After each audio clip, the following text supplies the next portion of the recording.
Hello and welcome to Immortal Realm. Let's start our list.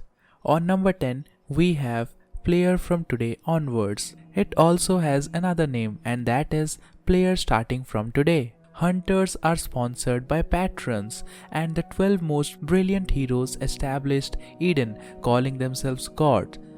That is the time when I, Lee Jun-kyung, lived. I lived the life of a cattle like any other ordinary man. One book I had was about a forgotten hero, a bibliography of a true hero. Athena, one of the 12 rulers of Eden, comes to me and says, "Do you want to go to the past, more than 100 years ago, to the days when hunters just appeared?" This one, who sponsored the king, supported me. The beginning of this manhwa is great and the story development is also decent. The art is good. I recommend everyone to give this manhwa a try. It's a good read. Number 9 on our list is Dungeon House. One day, our main character's house got connected to a dungeon. It's dangerous outside because of the monsters, but in order to survive, he has to clear the dungeon within the time limit.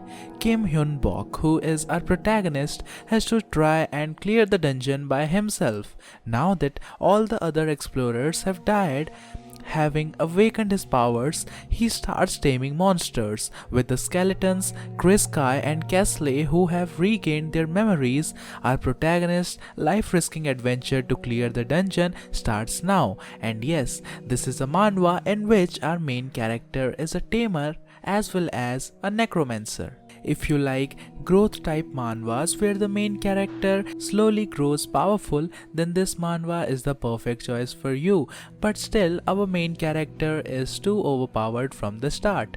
The art is good, but the story pace is a little fast. Number 8 on our list is The Dark Magician Transmigrates After 66,666 Years. Diablo Volpir, a powerful dark mage, was defeated and sealed away in a battle against the 12 gods. He finally wakes up from his sleep 66,666 years later. However, in the body of a newborn baby, Jamie Welton. 9 years later, with a fraction of power he once held and with a loving family and peaceful environment he is now surrounded by, Jamie plans to exact revenge against the 12 gods that had sealed him away. Now this is the type of main character which I like. Our main character is a dark-minded protagonist. He doesn't have to be binded by the ethics. He does what he feels is right.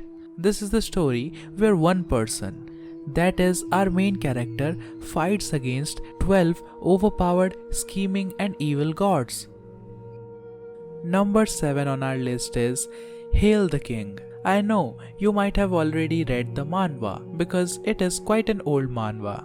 Although the manhwa was dropped after 126 chapters, but we still have the light novel and it is completed. An ordinary student accidentally traveled into another universe and became the king of a small kingdom. He had gotten a cheating code of life and was able to complete something extraordinary. And do you know what the cheating code was? Well, obviously it is the system. That system lets him travel to different worlds, defeat enemies and raise up his level. He is a warrior, he is a paladin, he is a necromancer, and he is also a magician. This is the story about a king that was able to conquer continents and leave behind him an ultimate legend that will be recited between every generation to come. Number 6 on our list is The Lone Necromancer. The world was ending. Monsters from legends appeared everywhere. They ate people, conquered the streets, and began to make dungeons in the buildings and subways. If you could choose one job in this decrepit world, what would you choose? For our main character, Necromancer is his playground and death is his wealth. So you already know that our main character is going to be a necromancer, and yes, he is going to be a powerful one. In this story, our main character has to use his skills and his job as a necromancer to the fullest to survive. The story has fast-paced development as it is expected from an apocalyptic dungeon-type manhwa. But the best thing is that this pacing doesn't affect the story, as well as it does not miss out the details. The art is beautiful and all the characters have some kind of development, so I think you should definitely read this masterpiece. Number 5 on our list is another old and popular manhwa, and that is Second Life Rancor. Yunwoo's brother disappeared years ago and he is devastated to learn of his death. As he copes with his loss, he is given a pocket watch and learns there is more to his brother's death. He was betrayed while competing in the Tower of the Sun God. Now it's Yunwoo's turn to use the knowledge his brother left behind. Can Yunwoo navigate that world and gain enough power and experience to reach the top of the tower, defeating his brother's enemies and all those who stand in his way? The reason why I like this manhwa more than other dungeon type manhwas is because this story has a main character who has a goal, who has a bigger objective, and that is he has to find the people responsible for his brother's death and exact revenge on them. Now, the main character is not overpowered at the start, but instead he is weak, but slowly using his brain, he masters the skill and grows stronger. Number 4 on our list is SSS class Revival Hunter. We also call it SSS class Suicide Hunter. In the mysterious RPG dungeon-like tower, Confucius Kim lives a mundane existence envying all the star hunters. One day, his wish to get an S-rank skill is granted. He gets a legendary skill, and that is to copy others' abilities at the cost of his life. Before he can make sense of it, he is killed by the number 1 hunter, the Flame Emperor. But this activates his skill, and now he has copied a new one, the ability to travel back in time upon death. How will Confucius use the skills to outplay the competition and rise to the top? The story of this manhwa is very interesting, and the art is full of color and very nicely done. Number 3 on our list is Kill the Hero.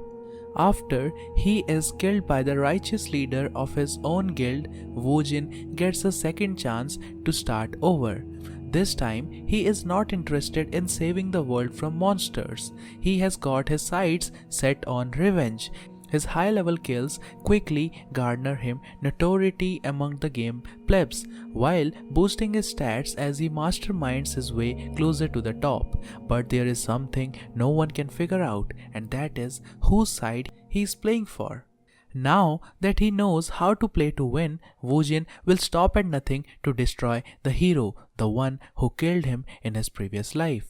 Yes, this is also a revenge type story, and in this the main character is very smart and he is also overpowered, and the best thing is he is a necromancer. The art is a bit similar to Solo Leveling, the plot is intense, and the main character has a personality which readers will definitely enjoy. Number 2 on our list is Seoul Station's Necromancer. You have entered the dungeon at Gwacheon Station's first exit, when former high school student Kang Woojin finds himself returned back to Earth after being forcibly summoned to a foreign planet for 20 years. He soon finds that Earth is not the same place as he once remembered it to be. With his former strength and age reset back to zero, watch Kang Woojin as he gets back on the path to becoming the Earth's strongest necromancer.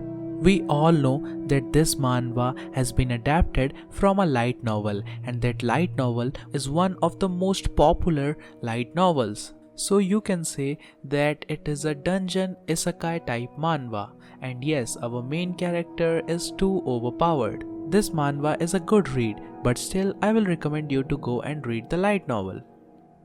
And on number 1, guess what? It is Solo Leveling. Well, I don't need to give much of an introduction, but still I will say that this is the story of an E-class hunter named Sang Jinwoo, who was also known as the world's most weakest hunter. He was looked down on by everyone. He had no money, no abilities to speak of, and no other job prospects. But one day, one incident occurred and that gave him a system. By the help of this system, Sung Jinwoo rises to become the world's most strongest hunter. And how Sung Jinwoo saves that world. And that is the summary of this amazing manhwa. The art is beautiful and our main character is too overpowered.